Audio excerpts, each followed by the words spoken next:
সিঁড়িটা মারাত্মক সিঁড়ি একেবারে। দে দে দেখি দে দে তুই উঠছিস তার ভিডিও চিজ বলে কেমন লাগছে? বেঁকে লাগছে। তো তুই তো বেটেই না, আমার হিসেবে তো তুই বেটি অনেক লাগছে। না না, কুণালের সাথে সংসার করতে ভালো লাগছে সেটা বল। কতটা সুন্দর লাগছে। হ্যালো সকলকে, সবাই কেমন আছো? আমি কৃষা। সংসারের টুকিটাকির নতুন একটা ব্লগে তোমাদের সকলকে স্বাগত জানাই। আজকে শনিবার, আর আজকে কুণালের বউ ও কুণালের বাবা মা সকলের আসার কথা আছে আমাদের বাড়িতে। আর এই যে আজকে কুণালরা আসবে বলে সুদীপ্তা সুন্দর ঘর পরিষ্কার করছে, কারণ আমার যিনি ডোমেস্টিক হেল্পে আছেন তিনি এখন ছুটিতে গেছেন, ক্রিসমাস নিউ ইয়ার ছুটিতে গেছেন। সেই জন্য সব কাজ আমাদের নিজেদের করতে হচ্ছে, তাই তো?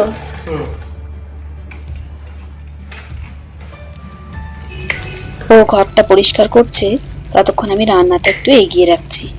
টমেটোর চাটনি করবো। শীতকালে টমেটো, খেজুর, আমসত্ত্ব এসব দিয়ে চাটনি করলে খুব ভালো লাগে। আমসত্ত্বটা পাওয়া যায় না এখানে, তাই শুধু খেজুরটাই দিই, আর সাথে কাজু কিশমিশ। আর এদিকে মাংসটাও ভালো করে ম্যারিনেট করে রাখছি। রান্না তো অনেক দূর হয়ে গেছে মনে হচ্ছে, মাংসের গন্ধও পাচ্ছি। চলো দেখি কত দূর কি হলো। কত দূর? এই যে তুই এগুলো সিঙ্গেল কোট করে দিয়ে গেছিলি, ডিমের ডেভিল হবে। হ্যাঁ, এইটা আমি ডবল কোট করে দিচ্ছি, আর মাংসটা বসিয়ে দিয়েছি। চাটনি হয়ে গেছে, বাহ ভাতও হয়ে গেছে। বাহ, খুব বেশি আইটেম নয়, খাসির মাংস, চাটনি, আর এই যে ডিমের ডেভিল। ডিমের টেবিল। আর এই দুটো? ওই দুটোর জন্য আলু আর শেষ হয়ে গেছিল। এত বেশি বেশি আলু দিয়ে দিয়েছি যে ওই দুটোর জন্য শেষ হয়ে গেছে। ও বড়, ওটা কোনো ব্যাপার না। তোমরা জিজ্ঞেস করছো সবাই, বল কিছু। তুই বিয়ের পর এলি কেমন লাগছে? আজকে প্রথম আমাদের এগুলোই দিয়ে নাও, আমরা সবাই নাটক এমন আমি নতুন নতুন লাগে, নতুন নতুন নতুন নতুন অতিথি আপ্যায়ন হচ্ছে। বিকালবেলা বাসন মাজাবো, রেশমা আসবে না 5 দিন, তোকেই বাসন মাজাবো। 3-4টে প্লেট চলে এলো, তারপর আমাদের মাংস চলে এলো। ওই তো এই বেলা করে নে, বিকালবেলা আবার তোকে বাসন মাজাবো, না না, কারণ রেশমা এখন 5 দিন আসবে না। সেটা তো ঠিক আছে। रेशमा अपेक्षा করে বসে আছে, কবে আসবে কুণাল ভাইয়া, কব আएगा, उसकी बीवी कब आएगी। আমি বললাম যে ওর মা বাবা এসছে, এখন আসবে না, পরে আসবে। দিয়ে আর ও এখন দেখতে পেল না, ঘুরতে পালিয়েছে। বলো, এই হচ্ছে কুণালের বউ। ভালো করে দেখো তোকে, সুন্দর করে। সবাই অপেক্ষা করে বসে আছে কুণালের বউকে দেখার জন্য। হাতে কি আছে? এই হচ্ছে কুণালের বউ, ওর নাম সুস্মিতা। ওকে ভালোবেসে আমরা সুসু বলে ডাকি। বল কিছু। কি বলবো, কৃষাদের বাড়িতে আজকে ফার্স্ট টাইম আসলাম। অনেকদিন অপেক্ষা করেছিলাম কবে আসবো, আজকে আসলাম। ভালো লাগছে? খুব ভালো। ভালো না লাগলে ভালো লাগছে। দুপুরের খাওয়া দাওয়া হয়ে গেছে। এখন আমরা 4 জন, অর্থাৎ আমি, সুদীপ্ত, কুণাল আর সুস্মিতা 4 জনে মিলে একটু বেরিয়েছি। যাব হচ্ছে একটু ঘুরতে। কাকু কাকিমাকেও নিয়ে যাওয়ার কথা বললাম, যাওয়ার কথা, তো ওনারা বললেন যে এখন বেরোবে না, অনেক সকালে উঠেছে, একটু রেস্ট করবে, তো তোরা ঘুরে আয়। তো তাই আমরা 4 জনে বেরিয়েছি। সামনে এখানে আজিঙ্কাতারা বলে একটা ফোর্ট আছে, তো সেই ফোর্টে আমি আগেও গিয়েছি এবং তোমাদেরকেও নিয়ে গিয়েছি। জানি না কতটা কি মনে আছে তোমাদের। এখন আবার যাব, তো চলো যাওয়া যাক, আর তোমাদেরকেও নিয়ে যাবো অবশ্যই। আর এই ফোর্টটা একদম না পাহাড়ের ওপরে, ভীষণ সুন্দর লাগে।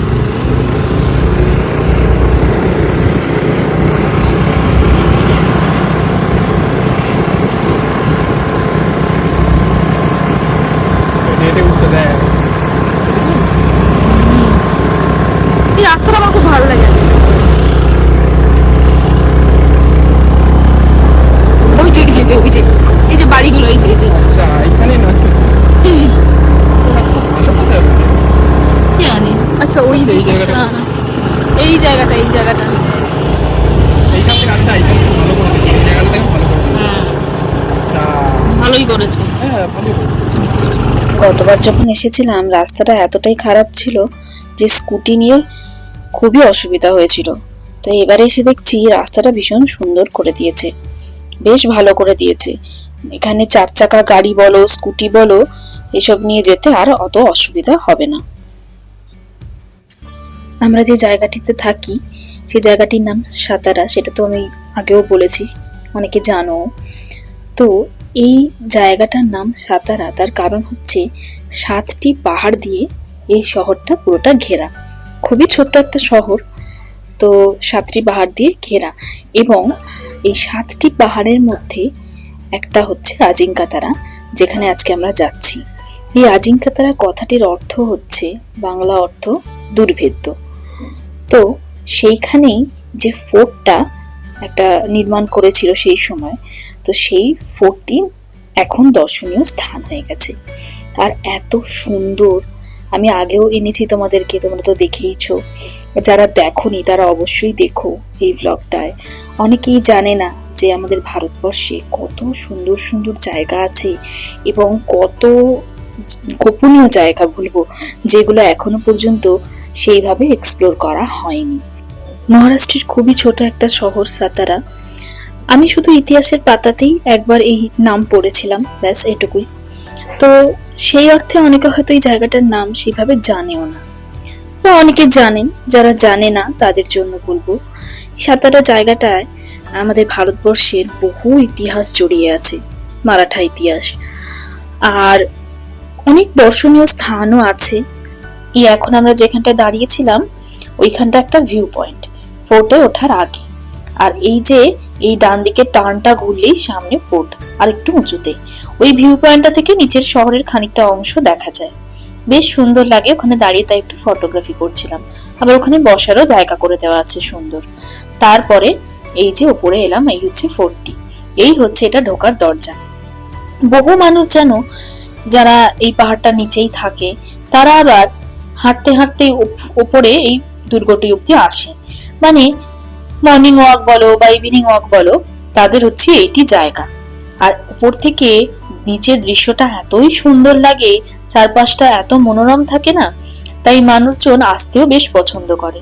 তবে আমি শুধু ভাবছি কিভাবে তারা রেগুলার এত দূর হেঁটে হেঁটে ওপরে ওঠে আর নামে।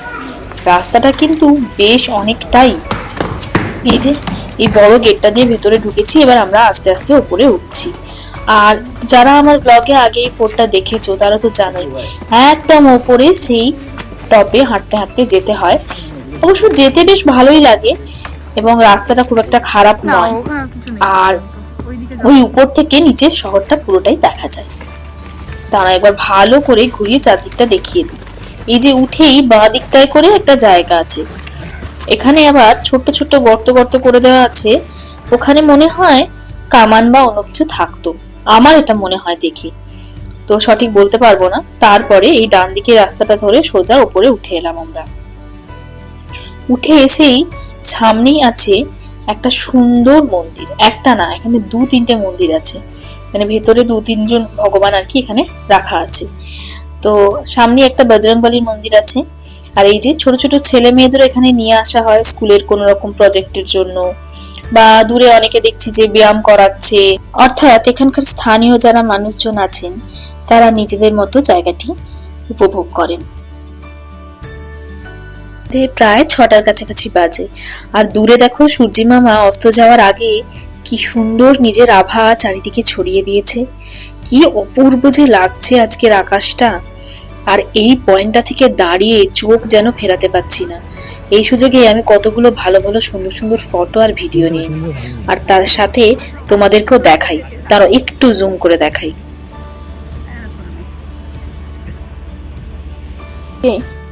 আর এই যে সামনে এই যে বাংলোটা দেখতে পাচ্ছ, এটা কিন্তু রেডিও স্টেশন। এই যে বড় বড় করে গেটের সামনে লেখা আছে, আর ওর ভেতরেই আছে টাওয়ারটা। আর এই যে ডান দিকের রাস্তাটা দিয়ে গেলে ফোর্টের আরো বিভিন্ন অংশ দেখা যাবে। আমরা এখন এই ডান দিকের রাস্তাটা ধরেই যাব। আর সামনে যে বড় টাওয়ারটা দেখতে পাচ্ছ, ওটা সম্ভবত টেলিফোনের টাওয়ার। আর এই যে বাংলোটার ভেতরে দেখো কত গাছপালা হয়েছে, তার মধ্যে থেকে এইটা আমার সব থেকে চোখে লাগছে। কি বলতো এটা? এটা হচ্ছে সবেদা গাছ, ভর্তি সবেদা হয়ে আছে। আর এখানে জানো তো প্রায় দেখেছি প্রত্যেকের বাড়িতেই ভর্তি ভর্তি সবেদা গাছ। ফুলগুলো কেমন হয়ে গেছে, হ্যাঁ কিরকম হয়েছে? এরকম ঘেটে ঘেটে আছে। আমার কেমন লাগছে তুই চিজ বলে, কিরকম লাগছে? দেখে লাগছে। তো তুই তো বেটেই, না তো আমার হিসেবে তো তুই বেটি অনেক। আমি বেটে নই, তুই তো আমার পেটের কাছে, পেটের কাছে। তুই তো আমার পেটের কাছে। আমি নি আমি এইটা দেখ না, একটু ক্যামেরা দিকে তাকা সবাই। কি করবো আমি যদি আমার চোখের সামনে এরকম করে।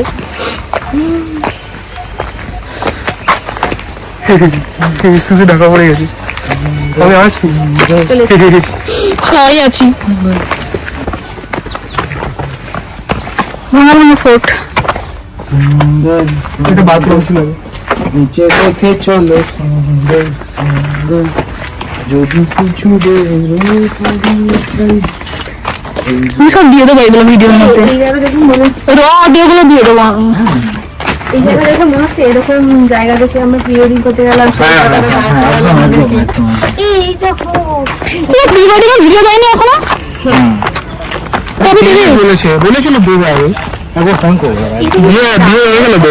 ছিল আজকে নেটের জন্য এখন বল না, এখন এর থেকে ভালো না। তোমার দালাল বড় লেভেল। কুণালের সাথে সংসার করতে কেমন লাগছে? না না, কুণালের সাথে সংসার করতে কেমন লাগছে সেটা বল। সুন্দর সুন্দর ভালো। কতটা সুন্দর লাগছে। অনেকটা ভালো, অনেকটা। এরকম ভালো আমি এটা নিয়ে 4 বার আসছি এখানে। 4 বছর গেলি? হ্যাঁ এইগুলো সেই উপকার আর সেই মুভিতে দেখা সাপের পিঁপড়ে ঠিকই হয় না, লাল কালার।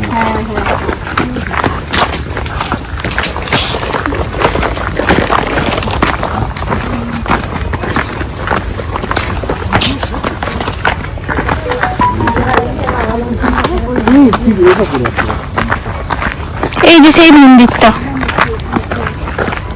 অনেক সুন্দর, ওই তো অনেক সুন্দর সুন্দর মন্দির।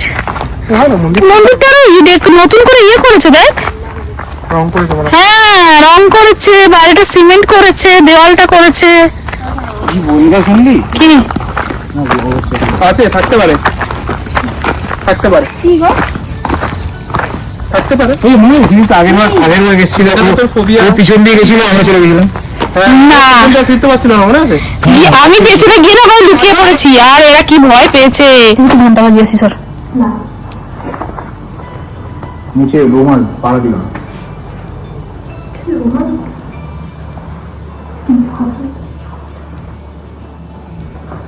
চোখে ভালো দেখা যাচ্ছে না, অথচ ক্যামেরায় দেখা যাচ্ছে। দেখ দেখ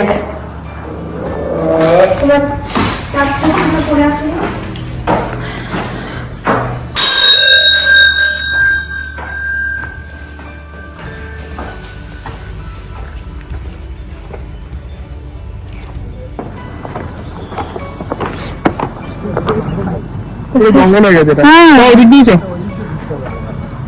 চল সিঁড়ি যাবে।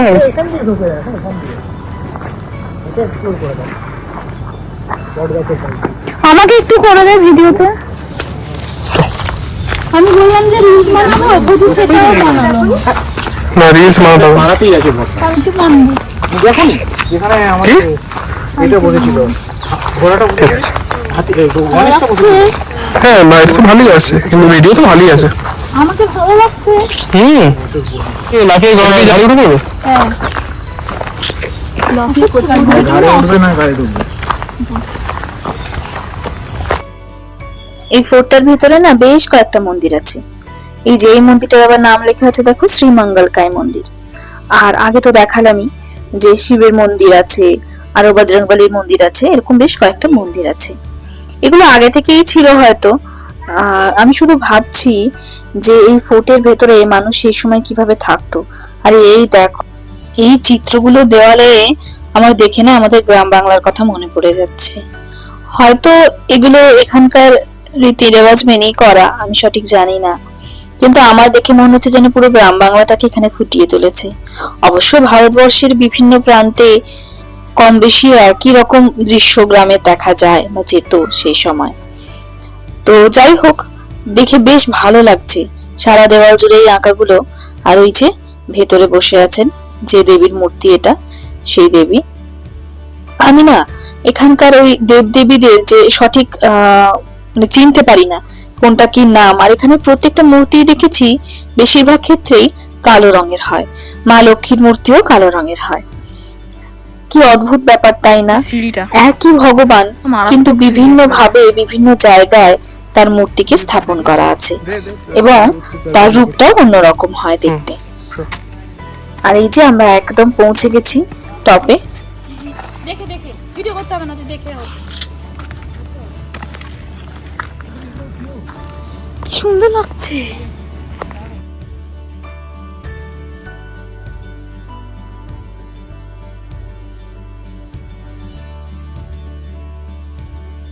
আর এই উপর থেকে গোটা শহরটা দেখা যায়, একদম উপরে আমরা চলে এসেছি। আর এই যে বাঁদিকে লেখা আছে বড় করে আজিঙ্কা তারা। এত অপূর্ব লাগে না উপর থেকে নিচের এই শহরটা দেখতে। একটু পরেই যখন সন্ধে নামবে তখন চারিদিক পুরো আলোয় ভরে উঠবে, আরো সুন্দর দেখতে লাগবে। এই যে বড় করে লেখা আছে আজিঙ্কা তারা। তবে সন্ধে নামার আগেই ফোর্টের ভেতর থেকে আমাদের বেরোতে হবে, কারণ এর ভেতরে তো কোথাও কোনো আলো দেওয়া নেই, চারদিকটা পুরো একদম ঘন অন্ধকার হয়ে যাবে। তাই ঝটপট এখানে কয়েকটা ছবি তুলে নিয়ে আমরা বেরিয়ে যাব। তবে এই ফোর্টটা নিচটাতে নেমে, সেটা তো পাহাড়ের ওপর, সেখানেও সুন্দর এই যে উপরের দৃশ্য দেখা যাচ্ছে। তো চলো ভিডিওটা আজকে এখানে শেষ করলাম। ভিডিওটা কেমন লাগলো জানিও, যদি ভালো লেগে থাকে লাইক করে দিও, যদি এরকম ভিডিও আরো দেখতে ইচ্ছা হয় আমার চ্যানেলটি সাবস্ক্রাইব করে দিও, পারলে নিজের বন্ধু বান্ধব ফ্যামিলি সকলের সাথে শেয়ার করো। আজ আসি, আবার দেখা হবে অন্য কোনো দিন অন্য কোনো একটা ভিডিওতে। ততদিন সবাই ভালো থেকো, সুস্থ থেকো, টাটা।